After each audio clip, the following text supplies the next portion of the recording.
শুয়ে আছে। তো এখানে একটা হায়না শুয়েছিল, সবাই গরমে ক্লান্ত তাই শুয়ে আছে, সবাই এখন রেস্ট নিচ্ছে। এখানেও একটা চিতাবাঘ শুয়ে আছে।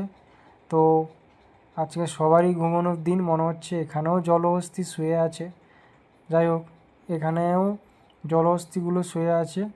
তো দুটো কচ্ছপ এখানে ছিল, তাই ফটো নিয়ে নিয়েছি আর আমরা খেয়ে নিলাম মাঝখানে।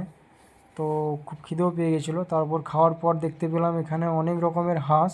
তো এগুলো একটু আলাদা টাইপের হাঁস, খুব দেখতে বিশাল বড় আর খুব সুন্দর দেখতে, লুকিং খুবই সুন্দর বললেই চলে। তো এদেরকে দেখতেও পাচ্ছ, এতটা সুন্দর এরা বলে বোঝানো যাবে না। আর এরা কীরকম একটা মুখে আওয়াজ করছিল, যদিও আওয়াজটা আমি দিলাম না ভিডিওতে, পরের একটা ভিডিওতে আমি দেব। তো এখানে দেখো কতগুলো বসে এখানে কীরকম করছে মুখে, এই দেখতে পাচ্ছ বন্ধুরা, খুবই সুন্দর লাগছিল দেখতে। যাই হোক, হাঁসগুলো কিন্তু খুবই সুন্দর, আমার তো খুব ভালো লেগেছে। তোমাদের কেমন লেগেছে কমেন্টে জানাও কেমন।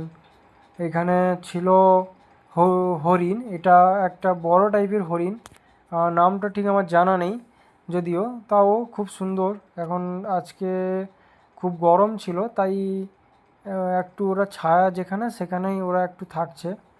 তো এখানে বেশি কজন নেই, সবাই ভিতরে ঢুকে গেছে। তারপর চলে এলাম এখানে জিরাফের কাছে। তো উনি জল খেতে এসেছিলেন বাবু, তো ওই সময় আমি ভিডিওটা করে নিয়েছি। তো গরমের জন্য ও তার নিজের জায়গায় চলে যাচ্ছে গাছের নিচের ছায়াতে। তো এখানে বেশিক্ষণ থাকলাম না, তাই চলে এলাম নেক্সট জায়গাতে। তো এই দেখতেই পাচ্ছ ও ছায়াতে চলে যাচ্ছে, এখন ওর ভাল লাগছে না রোদে, যেহেতু আজকে গরমটাও খুব পড়েছে।